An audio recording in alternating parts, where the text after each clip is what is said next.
April of 2023, so last year, this was a wood chipped area. It was just an unhappy lawn before that, and we planted in April of last year food forest that's based on Syntropic Agroforestry, and so that means you have these tree rows that have every layer of the food forest within it. It's got canopy layers, sub-canopy, shrub, herbaceous, ground cover, rooting, and binding layers, all within this row that's about 6 feet wide. And then another tree row here, then another tree row. There's 3 tree rows spaced about 13, 15 feet apart. And between those tree rows, we have annual veggie rows. And those annual veggie rows take advantage of the light that's available while we're waiting for the big trees, the canopy layer trees, to come into fruit and to come into maturity, which will eventually, most likely, shade out this quite a bit, and this will become the pathway. And the tree rows will then spill out a bit more into what is now the pathway. You'll have a mature food forest in about 10 years. And so right now we're working on providing maximum annual vegetable calories, where we will have that replaced by fruit and nut calories in 5 to 10 years. And so the fruit trees just started producing this year. We got a few apples, a few peaches, a few cornelian cherries, but next year will be growing season number 3, and that's when the fruit starts happening for the most part. It's really in 3 years. That's so much faster than I think 7 years. Well, they're grafted trees. They're not grown from seedling, and so they're you're grafting mature scion onto rootstock, and so that mature scion is ready to go once the roots are established and the tree's happy. Cool. So, in this row we've got a dwarf mulberry and a fig and a cornelian cherry and a plum and an apple and a pawpaw on the very back, and this one we've got cherry, peach. There's a medlar behind the peach, and then another peach in the back, and this one is a cornelian cherry, peach, cherry, apple, another cherry, and there's all these shrubs in between those trees. There's a lot of currants and blueberries and gummy berries.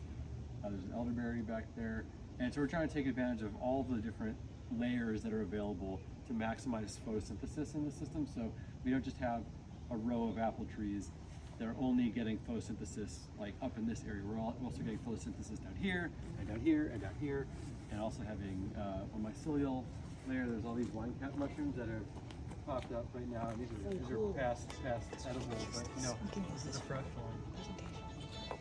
This is edible. This is good eating mushroom. It's really slimy right now, but so there's potentially like 7 to 9 different canopy layers of food right here, right? Instead of just the typical monoculture of like one thing being ready at one time of the year. Yeah, so it's like a row of carrots, a row of lettuce, a row of peas. And then we got these 2 dogwood trees which were here before, and I've got grapes growing up then. So we're using these 2 trees that don't produce any fruit. They produce some shade, which is nice. There's a nice little hangout spot back there, but there will be grapes in them, and you can just kind of yank the vines down, harvest grapes, and throw the vines back up, and they'll grow again. What went into your decision of this particular layout design and these particular trees staggered this way with the trees in the lawn? Yeah, I had really wanted to try this design. Most food forests, every food forest I've seen in this country, I don't think I can think of any exceptions, are kind of a forest garden design where you have circular or triangular or some shape guild. So you have your canopy layer and your sub canopy and your shrub all in this like kind of blob or like a circle or in a meandering fashion. And those are awesome. I love those, and I have a couple forest gardens within our demonstration sites. But this is about maximizing food production, and this is about feeding the community. And I wanted to be able to grow as much food as possible within this backyard context. And the forest garden's awesome. It's more for like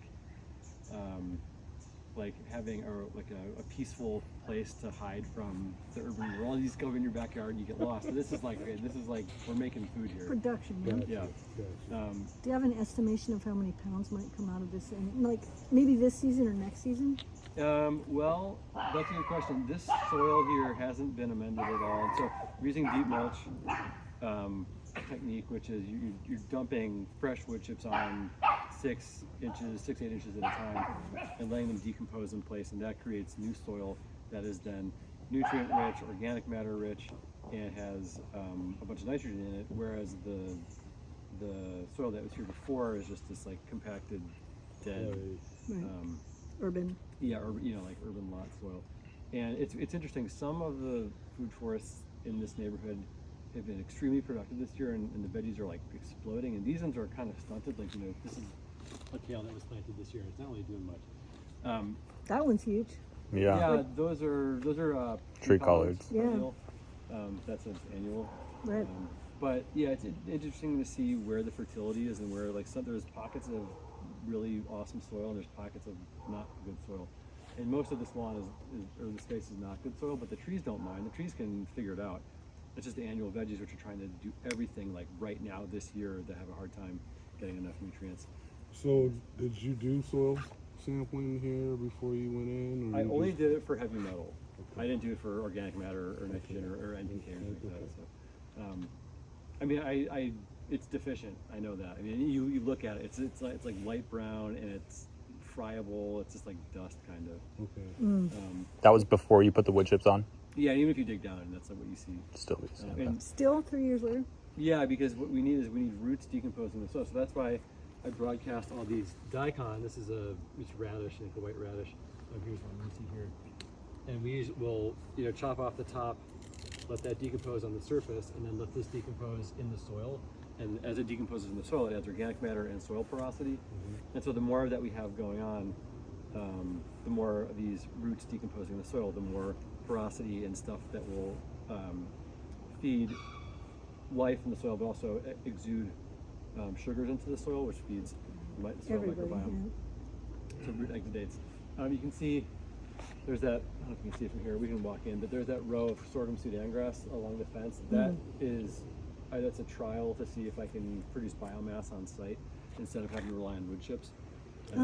Because hauling in wood chips is a big pain, and if we can produce our own biomass on site with inexpensive cover crop, that's great. I don't think it's realistic to produce enough biomass here to cover this entire space. And besides, wood chips are free or borderline free and provide amazing soil. The next place we're going to go has incredible soil, and it's just like 10 years of wood chips. Yeah, you'll see. So